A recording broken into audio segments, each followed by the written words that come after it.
Alright, we should be live. We're back. We are working on Ygra, Eater of All. Here she is, or it is rather. People want it to be a she, but it's not. It's a horrible elemental monster. And I've been doing a different thing, so if you watch these on YouTube, or if you give them a chance on YouTube at least, you didn't see any of the card selection process, because a lot of that is just me going through the list going no, no, no, over and over again. I do still stream those, so that way if people want to stop by and talk to me about the deck build, or want to ask me questions about their own commander decks that they're working on, I can still do that. Like, I'm not doing the card selection offline entirely, but I don't bother posting them to YouTube because they're hour-long videos, mostly of me going no over and over again, or don't need these, or something to that effect, and then finding the one card and going, okay, we'll put that on the list, and here's why. So instead I did an entire video going over the cards that made the list after I was done. And now we are working on getting the list down to... So we have 251 spells, is what that 251 is. We want to get it down to about 60. So we need 191 cuts. And that's going to take some time, but I think that this part deserves to actually be recorded and uploaded to YouTube, because this is the part that I feel actually helps people when they're trying to figure out the deck that they're building. When they have a lot of cards to choose from, this is how I figure out what I'm going to run, and these were our options up until this point. So I'm still going to do all of these, so we're going to do about an hour each time and post the VODs to YouTube. So if you think I'm doing better or worse, or if you have any other suggestions, feel free to leave them in the comments. I will read them. Even if I wind up not being able to use them, I still appreciate it.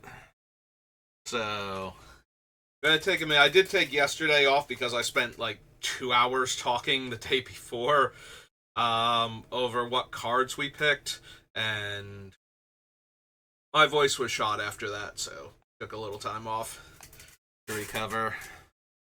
Alright, so when we were going over the list, I'm pretty sure we can get rid of Drop of Honey. Not only is it an insanely expensive card that most people don't have and can only play if their playgroup allows proxies, but it actually does not do what I want it to do in this deck, which is if I use the cards that kill all artifacts in play, ideally leaving me with only Ygra as the last creature in play, then this thing will kill Ygra on my upkeep and then have itself explode because now there are no creatures left.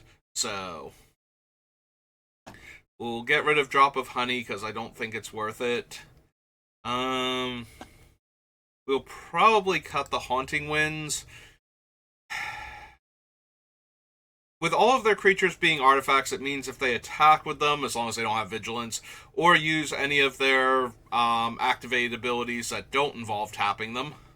So it's a really weird wording for a Haunting Wind because of how it was worded originally, how it would work now if they did not have it worded like this, and because of the previous existence where artifacts were divided into mono, poly, and continuous, is why it's worded like why it was worded awkwardly originally and why it's even more awkwardly worded now. In order to get its function back. Because the problem is, it's like, when a player taps an artifact for any reason, or activates an artifact ability without tapping it didn't want to deal 2 damage to people that use tap activate abilities on artifacts, but it didn't care if you were activating them when you tap them, it just cared that your artifact became tapped. So that's the reason for the awkward wording. All of that being said, I don't think we actually need it. This time I went through the list, instead of doing it alphabetically, I went through it by release order, like how it is on my actual thing, on my actual document. So we added in a bunch of cards early on that fit the theme but aren't actually good enough. We have to decide if we want to do the living plane shenanigans or not. I changed the title of the document to Ygra Eater Evolve First Build, just in case I want to do more than one, so that way I have the original document that we started with this time already printed up in in another file, so that way if I decide maybe I want to do a Food Matters build and a Artifact Hate build, but they're not the same build, we can do that. So I do have Ygra set aside in case I want to do multiple builds with it. But Living Plane is definitely one of those ones that we only want if we're going the full-on, I'm going to hate on artifacts, and because I'm hating on them so much, turning everybody's lands into artifact creatures is just going to mess them up even more. Yeah, when the only thing that survives your Destroy All Artifacts card is Ygra, Planeswalkers, enchantments, and battles, you can get pretty far ahead on board.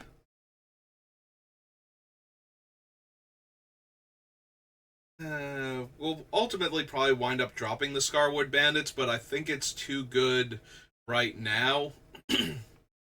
Like, we have to get rid of a whole bunch of other stuff first.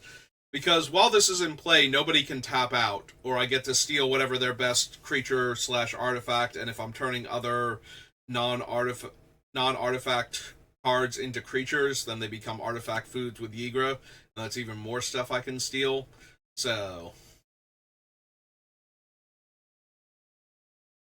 it keeps a perpetual 2-mana tax on everything opponents want to do, so that way if they don't have the 2 mana available, they're going to start losing their stuff, and they don't want to risk that, so ideally.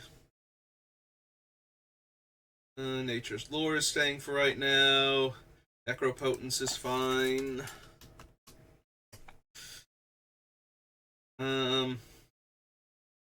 Honestly, even if I go the I hate on life gain route, I don't think we need Forsaken Wastes.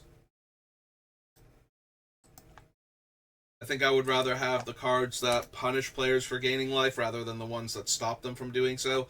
Also, it's a non-bow with all the ones that punish players for gaining life on top of that, because now, like, if I have out a card that says if they would gain life, they lose that much life, they're redundant together.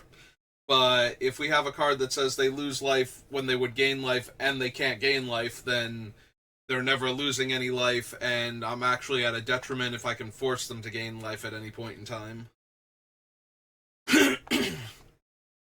Grim Feast is probably going to wind up going, but it amuses me right now. It's very, very on flavor for the deck, but not particularly powerful. Like, every time my opponent's creatures die, I gain life equal to their toughness, so Ygra and I are both eating everything that our opponents are losing. Seeds of Innocence is basically what I'm talking about. Destroy all artifacts, and each player gains life equal to the total mana value of the artifacts that they controlled that were destroyed this way. So, if I play this while I have one of the cards that punishes players for gaining life, we will actually kill players just by casting this that have a decent board state. No Rod negates artifacts. If we go the route where we want the things that turns land into creatures and therefore into artifacts, Null Rod, Oof, and Karn are going to be major players in the deck. Nature's Revolt is the much cheaper way to make lands into creatures. Not just casting cost wise, like, I'm pretty sure Living Plane is over $100, whereas Nature's Revolt is like, I'm gonna say 5? I don't know. Here. Gather is currently down, so we're on Scryfall anyway. Let's see what Nature's Revolt goes for. It's a $10 card as long as you don't want the 7th edition foil. It may be less, but if the one's like $8 and change and that one's $5 and change, I'm gonna say you can get this card for under $10. So definitely much better than living plain. Just out of curiosity. Do we have a price tag? 236. That sounds accurate. I knew it was going to be over 100. I didn't know how much over 100 it was going to be. Okay. So we definitely want Grave Pact, regardless of what build we wind up doing. Survival's staying for right now. All of the creatures that ramp a land directly into play are going to stay on the list because they are all creatures that we can then feed. We can either eat them with Ygra's ability, their food now, 2-tap, sacrifice them, gain 3 life, or we can sack them to other things, but regardless of what we're doing, they are ramping us and then sticking around to be food for Ygra, so probably want all of them. By all of them, I mean, I think there's like 5 total on the list. Deranged Hermit, so if we decide we want any creature token makers, Deranged Hermit has a very high chance of making it. Or if we decide we care about the squirrel food combination, because Ygra and Camellia is an absurd combination in Limited for a reason, and yes, they're going to be weaker in Commander, where there's a lot more powerful stuff going on, but it's still to sacrifice your squirrel token, make a new one, grow Ygra, put counters on all of your other squirrels, including the new token. Like, it's still doing the thing, even if it's not as potent as it is in Limited or even Constructed. We need ways to give Ygra Trample. We have a whole lot of different cards, and eventually I'm going to make a sub-list and we're going to figure that one out. Ranger is another land fetcher. Pound of Rebirth I have on here because we can trigger it at basically any time as long as it resolves on the creature that we're targeting. If we have 6 mana and the creature's not summoning sick, we can just immediately tutor for our best creature from our deck and put it into play. So, I think we want to keep Pattern of Rebirth for right now. If nothing else, it tutors up something like Rassakath, and I think that's a bit too strong to ignore. Black Market is fine. If we're going to be a pretty mana-intensive deck, because we need to spend mana to sacrifice our creatures if we want to do any of the aristocrat stuff, which I don't know if we actually want to do or not. We are going to be losing creatures to our own effects, so it seems good to have the ability to punish our opponents for that happening, but I'm not sure how much stuff we're actually going to bother running that does that. So, like, it might wind up just being the Grave Pact, whatchamacallit, Dictate of Erebos mini package that we're going to have going on. Natural Affinity turns creatures into lands until end of turn. Infernal Genesis. I don't know that we actually need Genesis. I don't mind forcing large numbers of creatures onto our opponents, because in theory we'll be able to wipe their board anyway and just grow Ygra to immediately lethal levels is the goal. We want Ygra to hit for 21 plus points of commander damage the first time it connects. If we can help that. Or at least the time that it connects immediately after the kill all artifacts wrath that we play. So if Ygra could just be indestructible, or just not be an artifact at the time and therefore survive our kill all artifacts cards, then I want our opponents to have had tons of creatures in the meantime that they no longer have and that are just more counters on Ygra. But I don't know that we need this. Like, I don't know that we need to be basically giving them piles of creatures. Also, we do run the small risk of giving them too many bodies and not having the Wrath, and therefore dying to all the bodies we gave them. Or not having a way to give Ygra Trample, and not ever being able to get through for damage with it. Like, both of those are concerns that I'm hoping our other picks are going to address. Um, if we go the aristocrats route, I kind of want the sadistic hypnotist. If we're not going to bother with Ashnod's altar and Phyrexian altar, which is those are my go-to cards whenever I'm doing anything kind of aristocrats build where I want my stuff to die, because now my stuff is dying and I have extra mana to work with. That's usually the best case scenario. But right now, Ygra has all of these. I want to gain life and I want to do other stuff, so I'm kind of trying something different. Like, just because it's in the same vein doesn't mean it needs all the exact same cards as all the other ones that I've built. I want to see if I can do something a little bit different here. And Sadistic Hypnotist is a good sack outlet to disrupt opponents. I forgot to put its game text in, but what it does is you can sacrifice a creature to have an opponent discard 2 cards at sorcery speed. So, being able to sack all of my creatures to take away all of our opponent's hands and then grow Ygra to titanic proportions seems fine. So, it's something I would like to do.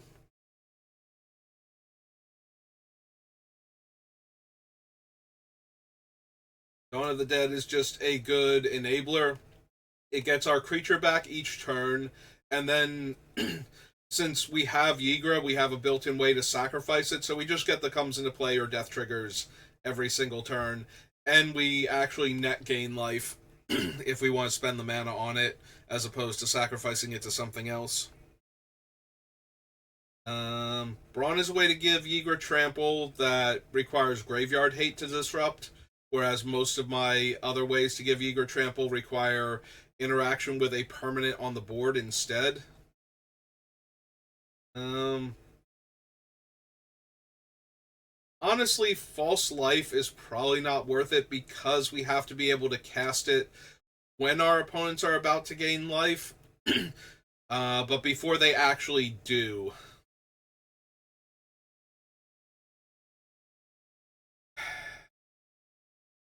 Yeah, the ones that just cause the opponent to lose life instead over the and are continuous once they're in play are probably better than False Life, honestly. Kamal's fine for disrupting our opponent's mana by turning their lands into creatures and then having creatures not be able to use their mana abilities. The problem is he is until end of turn and requires 1 mana from me per land, so that can get difficult to keep doing to disrupt the opponent, but in fact that's probably too intensive. And I don't have enough repeatable targeted artifact destruction where animating their land into an artifact creature and then destroying target artifact is going to be what I want anyway. So, yeah, we can probably cut Kamal. Graveborn Muse can stay for right now. Lethal Vapors is funny, but I don't think this is the correct deck for it. I don't think it's as potent in this deck as it is in my Super Friends deck. Warhammer is probably the worst of the gives my creature trample. It's like way more expensive and intense than the other things, and some of my other options even give lifelink 2 and are just cheaper. Pentavus can stay for right now because it's 2 mana, put 2 counters on Ygra if I have nothing else going on. Battle Horns. The only nice thing about this is it stops the opponent from blocking with more than 1 creature, which means Ygra can be incredibly huge and trample, and they can't multi-block it to stop it from killing them. But I feel like if we're already at the point where Ygra has trample, we're probably okay if they can put 10 creatures in front of Ygra. That probably means they're losing their entire board. Cranial plating is fine, but not essential. It's just giving Ygra more power, and that feels very win more. Ygra should already be huge most of the time. Even if we go the Rats route, I don't think we need Maronar anymore. There are only like two or three rats that really matter for the deck. Like it's basically the experimental confectioner and maybe Flitterfang. And Flitterfang's a bit on the expensive side for what it's doing, so there's a chance we don't even bother with that one either. But Confectioner is every time we sacrifice a food, we get a free rat token. Even though it's a 1/1 that can't block, that's still another creature for me to sacrifice to other things, and another food token to feed Ygra, so.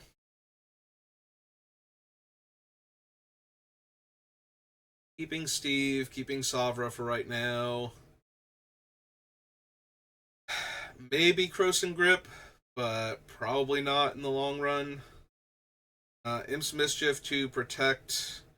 So the biggest downside to Imp's Mischief is that something like Go for the Throat, I won't be able to redirect it away from Ygra because every other creature in play will be an artifact. But it has to be something like that for me to not be able to save Ygra, so. Farhaven Elf stays, Gleeful Sabotage. Honestly, that only destroys 2 artifacts. Probably don't need that one. Also, it's a sorcery, not an instant, which is another knock against it. Freakwood only makes 1 creature per turn cycle, so even though it's making a 3/3, I still don't think I really need it. It's also making worms, and we would much rather make sapperlings, squirrels, rats, or Eldrazi. Like, all of those are doing slightly better than any other random creature type token, so. Necrogenesis stays for right now, because it lets me exile dead things to make more creatures, so I have more creatures to die. Gaia, Awakening Zone. Yeah, we don't want things that have the replacement effect that stops creatures from dying, because otherwise Ygra's not getting counters for our opponent's stuff dying. But we do want to be able to exile cards from their graveyard to stop them from doing fun loops and things. Creatures. Avenger stays for right now, it's just too many bodies. Plant is not a great one because only the Avenger cares about it, but at least, if we have Avenger, then we have the thing that cares about plants, so. It can grow them for a little while until it dies. Awakening Zone is fine for right now. Pawn of Ulamog. Sanguinate can stay. I don't know that I'm going to bother with the Torque and the Coding. Maybe it's just the Torque as a mana ramp that can serve as a backup. So the biggest problem with using Artifact Destruction to kill all of our opponent's stuff is that if Ygra dies in response, their creatures stop being artifacts and then they don't die.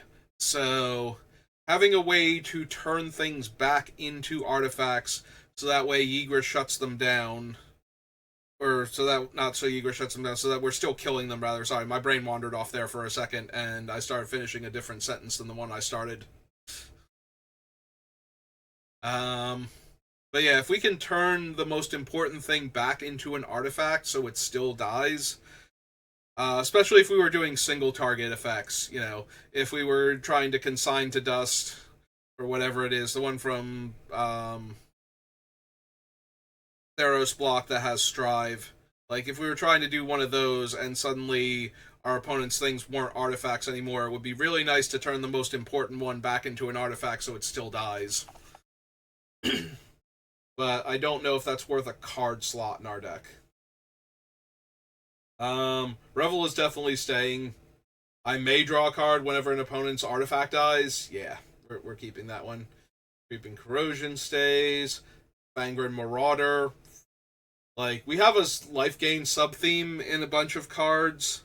Like, only like 3 or 4, but we are definitely going to gain life. I'm sorry, 3 or 4 that care when I gain life for other effects. Then we have like 3 or 4 that care when I gain life because it causes opponents to lose life. So, gaining 5 life if an artifact goes to the graveyard when all my artifacts can be easily sacrificed seems way too good. Yeah, if all my guys are going to be artifacts, Mirror Works just seems too potent to ignore. Like, every time I have a non-token creature come in, I make a token copy of it because Ygra's out. I think that's just way too strong to not run. He's within his catch-all removal.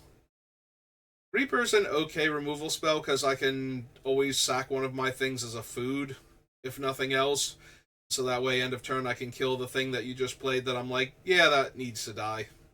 That needs to die, and my Reaper's still in play.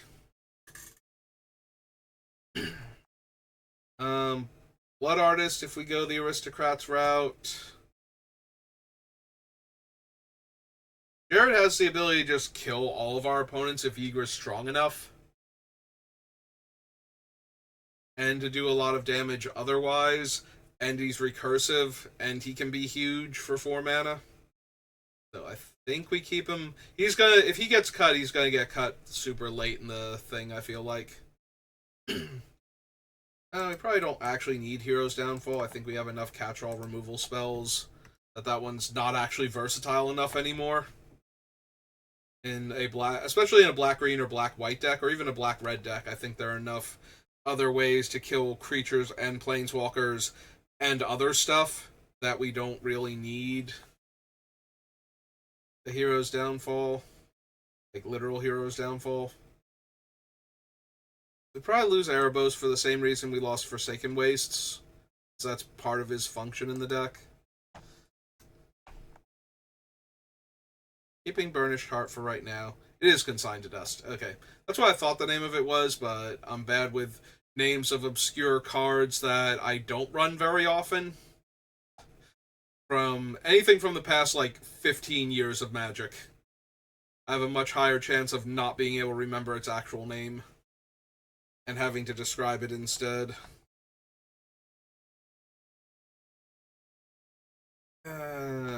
Archfiend is good against decks that can go super wide, or against Infernal Genesis, since they're probably going to want to keep their actual creatures and lose all the tokens.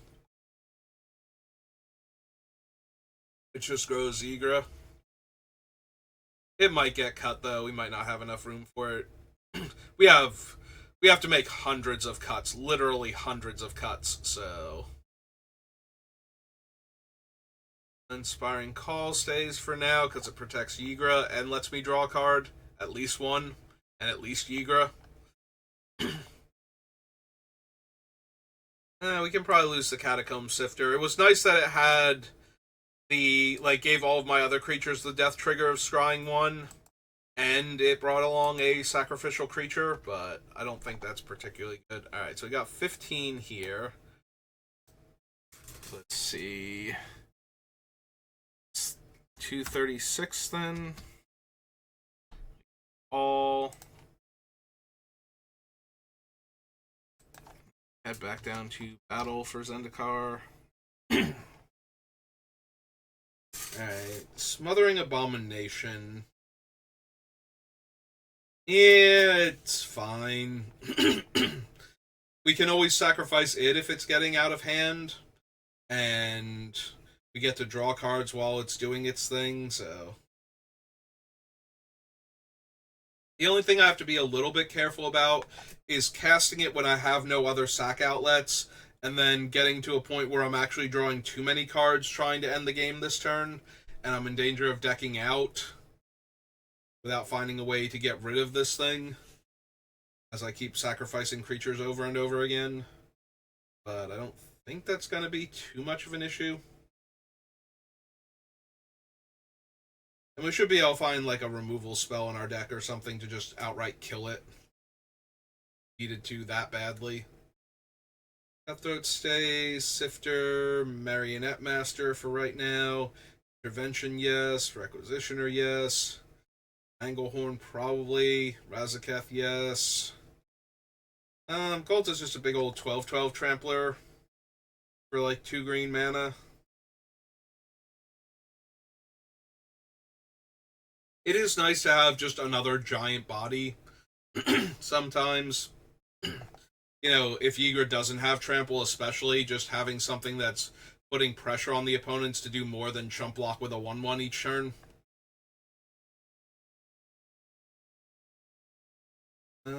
Journey to Eternity can stay for right now.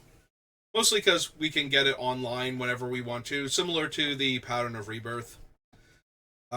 We gain enough life that Oathsworn Vampire should just be able to keep coming back and being sacrificed over and over again if we have an outlet, so gonna stay for right now.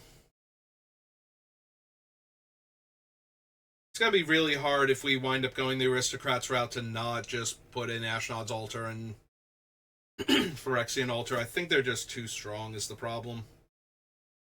Like, our deck is pretty, like, middle of the road power level, but from the cards that I'm planning on using for it, like, there's nothing that's super crazy where it's like, yeah, no, this is actually a step above medium power level. Now, we can definitely get rid of the Thrashing Brontodon. I've already said multiple times during the card selection that the mentality behind why I put it on the list was just so flawed at the time. I just kind of got stuck in a logic loop of, hey, this might be a problem, and I'm not thinking about the 10 billion answers I already have for it. I was imagining shutting down comes into play abilities on creatures and not having Ygra available, and therefore I can't kill my opponent's things, and, you know, like an Elish Norn or a Torpor Orb. So, but yeah, we have so many ways to just reach out and kill a problematic creature or artifact without needing a creature to come into play that we can just get rid of this thing.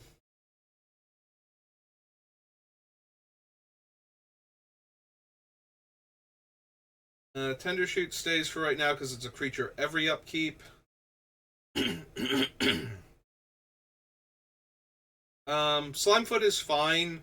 If we decide not to bother with most of the other Saproling makers, it loses a lot of its strength, but it is a mana sink that is pinging the opponents when our specific creatures die, but still, it makes those creatures, so we'll probably have enough of them.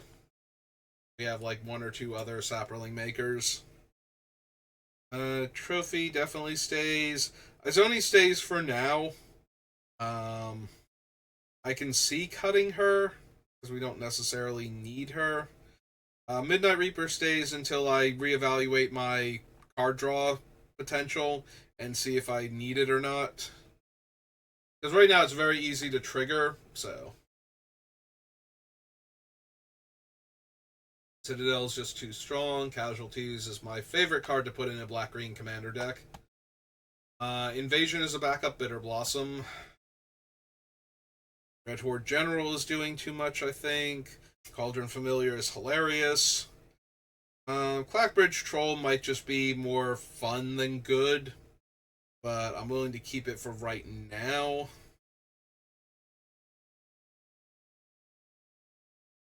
We're definitely keeping Goose, Great Henge for right now, Murderous Rider, Savvy Hunter.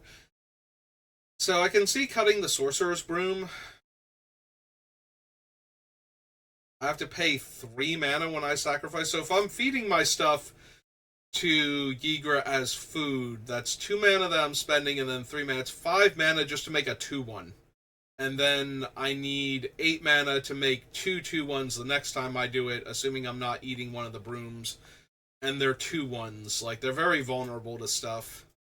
I think we have enough other ways to make bodies while we're sacrificing stuff that I don't need the broom also. And they're more free, like Pawn of Ulamog and Requisitioner, and we have Open the Graves later on. Like, we have a whole bunch of cards like that. So if any one of them is out, then we're making a replacement body every time we sacrifice something anyway. And if we have more than one out, every creature we're losing is 2 to 3 bodies, you know. I don't think we actually need the broom also. Shadow Spear stays, Bastion stays for right now, Kogla stays for right now.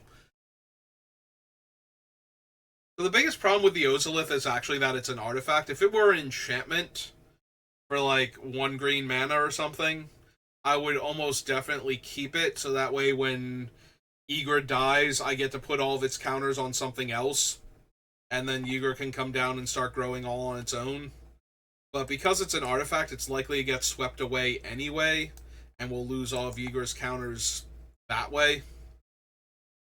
So I think we can lose the Ozolith. I don't think it's worth the card, is the problem. Blight Priest stays for right now, but it'll probably get cut. Scoot Swarm can stay for right now.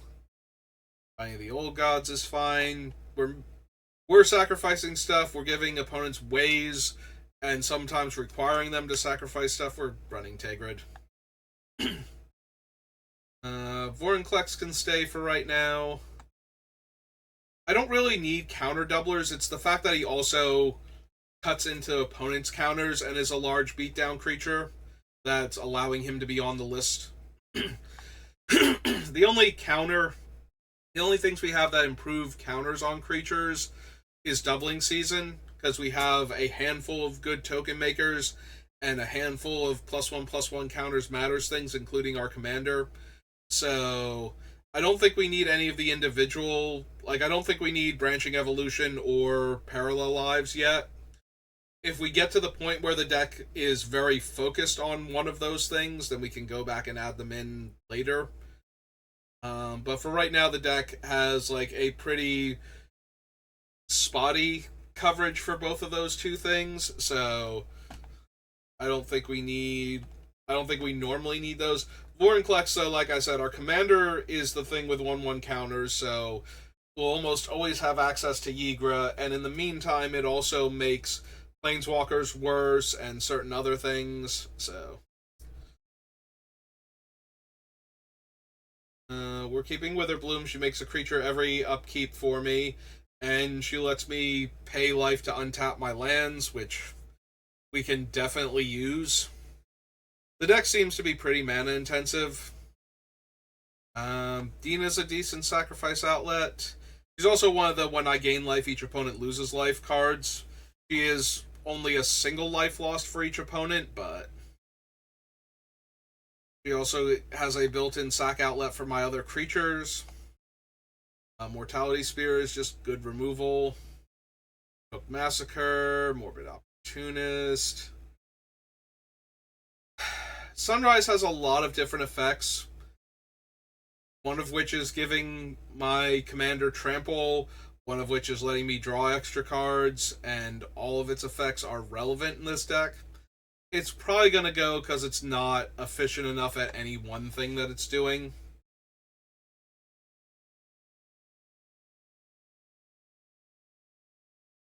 Conscript stays for right now, but it might be too expensive to bring back each turn. Might not want to bother with it. Shelly stays, Terra Sunder, Fade from History. Just amuses me to no end. Here, you get a bunch of bear tokens, but also those bears die, because they're still artifacts. Transmogran is fine as a creature that comes back. I don't know if it is better or worse than Cult Conscripts in our deck. A lot of time it's just going to be 2 black to get back a 4/2 that can't block, rather than to get back a 2/1 that requires a non-skeleton creature to die. Steel Shaper works with all of our creatures while Ygra's out, and that gets me more land. And gives me the option to mill cards if they're not relevant at the time and they're not land. So, has Death Touch if I have it and 2 other artifacts in play. It has Death Touch, and I gain life for playing artifacts, which triggers my life gain synergies, and it gets a counter the first time I play an artifact each turn. So, Drivnod doubles up on my death triggers, which we currently have a lot of. Honestly, I think out of the 3 Planeswalkers, I think it's Nissa. I think she just makes too large a group of bodies. Even if we spend 4 life and she comes in on 3, her +1 still makes a 4/4, and she still has access to her naturalize ability. So I think we keep her. Honestly, we probably don't need the Mirkwood bats.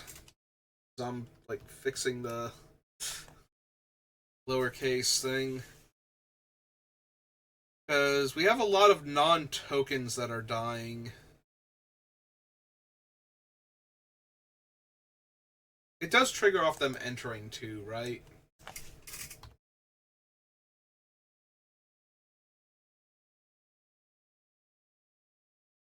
Mirkwood bats. Great, or sacrifice a token. Yeah, so we might still keep them. Pippin gives us a food every time we would make another token, including another food. Like, if we would make a food token, we make that token plus a food token instead. And gives me a way to draw a card. Gives me a way to sacrifice not only the food, but because of Ygra, our creatures without spending any mana in order to draw cards. Shire is a free roll land that's making food.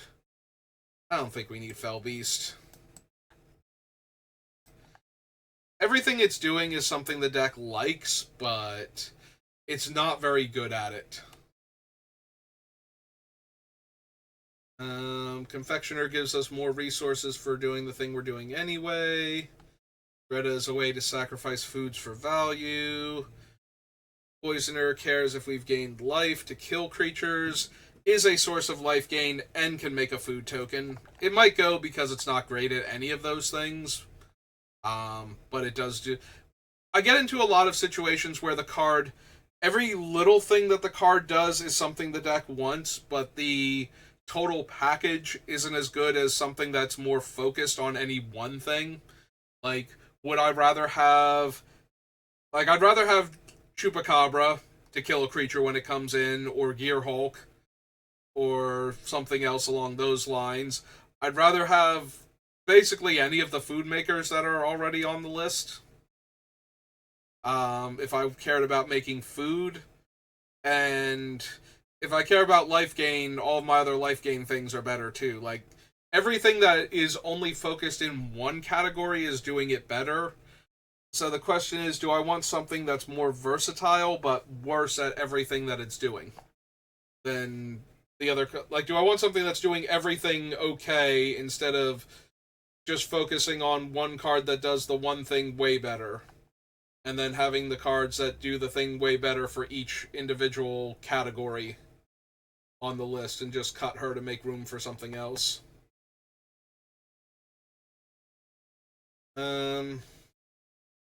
Yeah, Flitterfang is fine, but it is a 5-drop 3/4 flyer, so I don't know that we need it. It is pretty easy, though, to make sure that a creature has died each turn if I really want to. Ginger keeps growing as long as our other artifacts are dying, so. And we can eventually eat her for a bunch of life. And if our opponent happens to have a Planeswalker out, she will come down and murder that Planeswalker real quick, most likely.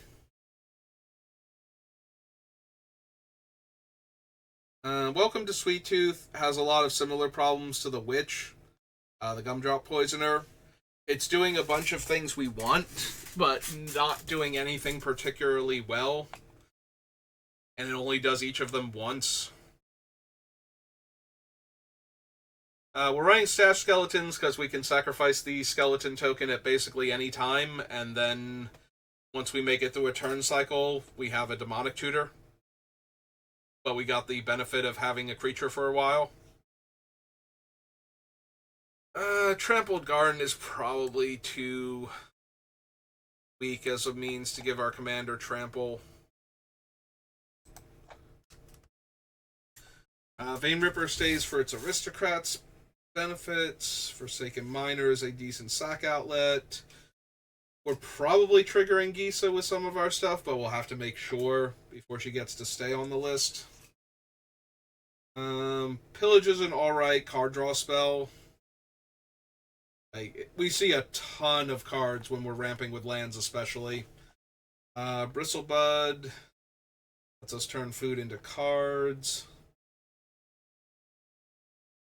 Bone Cache is probably too low impact.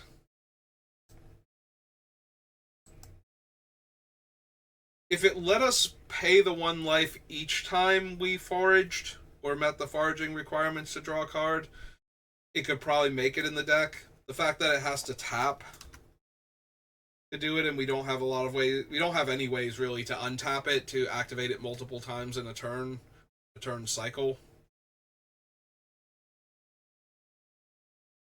Um, Keeping all of these for now. I don't.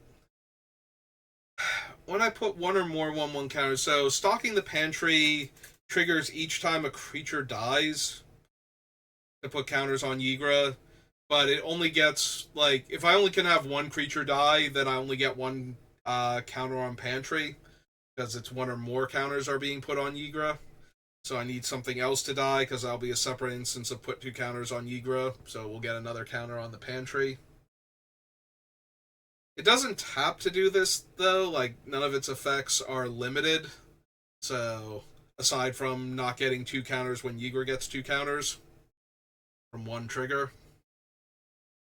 So maybe it stays. I guess it's going to depend on whether or not I think I'm going to have enough mana left over to actually use it. This is one where I would really like to have Ashnod's Altar, because then I sack a creature, put 2 counters on Ygra, put a counter on Pantry, I have the 2 colorless mana now, I can pay to draw a card. So I can essentially sacrifice a creature to draw a card at that point.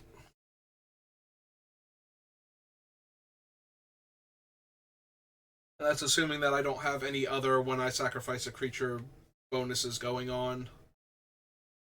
Thornvault Forager is only staying if we keep a bunch of the squirrels.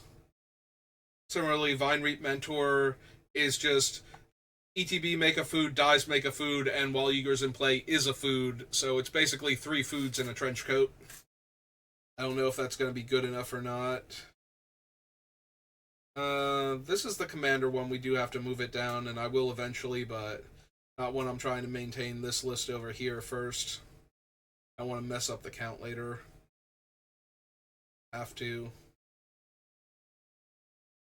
Mitotic Slime is more fun than it is actually good, since we don't have a lot of ways to recur it, first of all, and it's also a 5-drop.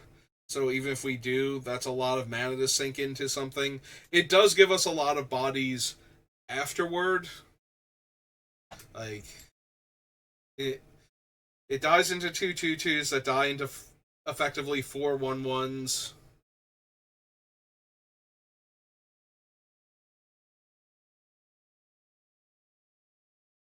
Yeah, it probably still needs to go. Like, we have much better stuff on the list for what we're trying to do here. Those for right now. Keeping Prophecy, Rex Sage, Hangerback Walker. I think Poison Tipped Archers is a bit expensive. The only thing nice about it is that it cares when our opponent's creatures die also, which a lot of the other Aristocrats cards on our list are only for ours dying, but that's still fine. 8 cards now. Talons is going to stay for a little while. I don't know when it's finally going to come off the list. It might actually make it all the way through. It is the most resilient way to keep giving our commander trample, because it has to be exiled. While, like, it either has to be exiled while it's in play or while I have no valid targets to bring it back. Because otherwise I can get it back at some point in time and reattach it to our commander. And yeah, it's very mana efficient to do all of that, but it's still inevitable at least. Like I said, they do have to exile it. That's the only appeal it's really got going for it. Like, you can kill Ygra in response to Rancor. You can destroy my artifacts. You can exile Brawn from the graveyard. But it takes a little bit more effort than any of those to actually put down Talons of Wildwood permanently. So it might make it just on that merit. Let's see. Vivian is always 5, which is the same cost as Nisa if we want to cast her as soon as possible, and she doesn't cost like 4 life. And she can kill flyers if Ygra's not out. She can still kill the creature because it's a flyer, or she can target it, and if it's a they kill Ygra in response and it was a flyer, we still kill it because it's still a valid target for the effect. That being said, I think also Nisa's only -1 to naturalize, which means if she's not dying, she can naturalize over the like each turn cycle once per turn, like once on each of my turns. If she keeps surviving turn cycles, whereas if we -3 Vivian, she has to +1 first, and then she dies to kill one more artifact. Whereas Nisa starts on 4, so she could kill 3 artifacts before I have to plus her, and a fourth one, assuming that nobody manages to kill her in the meantime. So yeah, I think we lose Vivian and keep Nisa. Going to bother with any planeswalker. I was pretty sure it was going to be Nisa, but I wanted to check the other two. Silver Smoke Ghoul is just too funny in this deck. Like, eventually we might cut it because it's not doing enough.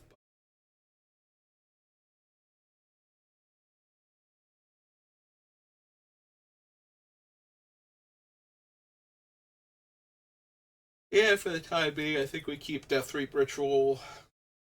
Oh man, we're almost up to the hour mark already.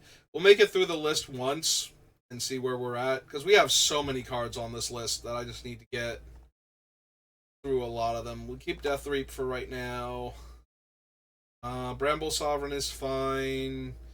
Collector Oof, if we're going that route, needs to be on the list. The Hermit, keep the Forest, keep Yawgmoth, keep Manufactor, Chatterfang. I can see cutting Draykeeper, but I need to make sure we're not... If we're not focused enough on squirrels, then we cut the Draykeeper. Quark can stay for right now. Witness. Hermit's in the same boat as Draykeeper. Apprentice can stay. Path. Progenitor Drone. Or Propagator Drone, rather. Springleaf Nantuku, yes. Soul Trader, yes. Saga's fine. Black Market Connections is fine. Keep Halsin and Jaheira for now. See what our token count looks like. Steelbane we keep until we figure out which artifact and enchantment hate we're going with. If we have to do a sub list for that one. Issa can stay. She is fine. Might wind up cutting her though. Yeah, I think Fraley's can go. It's 10 now. Keep Ygra until I know if we care how much we care about life gain.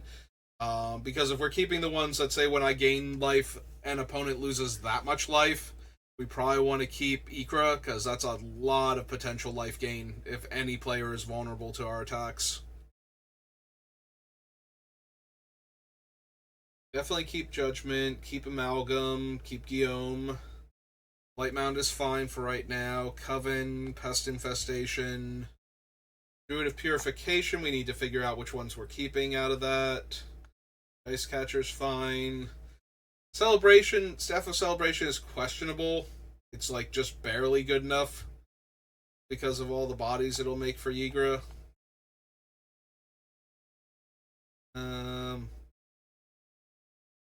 Pippin can stay, but I can also see cutting him. The fact that he's just one tap, make a food, makes him have a lot of potential for the deck. Keeping the Scion. Great Unclean One can stay for right now. Plague Drone is the other, turns life gain into life loss. The Cyberman things are very potent while all of our things are artifact creatures. Power Fist, Deathclaw. I need to put the casting cost back in, but we're keeping Atomize. Vending Machine stays. Regalia can stay, because it just straight up makes Ygra unblockable, but we might wind up cutting it. Witch of the Moors and Doric. Alright, so real quick, how many things do we have on the list? If I copy that, so we only had 10. We're at 2:26. But we're also at the hour mark. Okay, so we're going to call it there for right now. We've got quite a few videos before we get this thing down to 60 spells and 40 lands, but we're going to make it. And then we'll figure out if I want to do other builds for Ygra, or if we just like her the way she is. Just like it the way it is. Don't worry, Ygra. I'm trying. I will eventually remember your pronouns. And I think we're going to call it there for right now, so I might be back on playing Magic later. I might just be doing Castlevania. I'm not sure. We're getting close to the new set, but we're not. We still got a couple weeks, so I don't know that I want to go that long without doing any drafts. Plus, we were Mythic last season, so if we do a push for Mythic and we get there, we're probably going to be decently high ranked, because the season just reset this week, so I might make a stab at that at least. But that's going to do it for me for right now, so thank you for watching, and I will see you next time. Have a good rest of your day.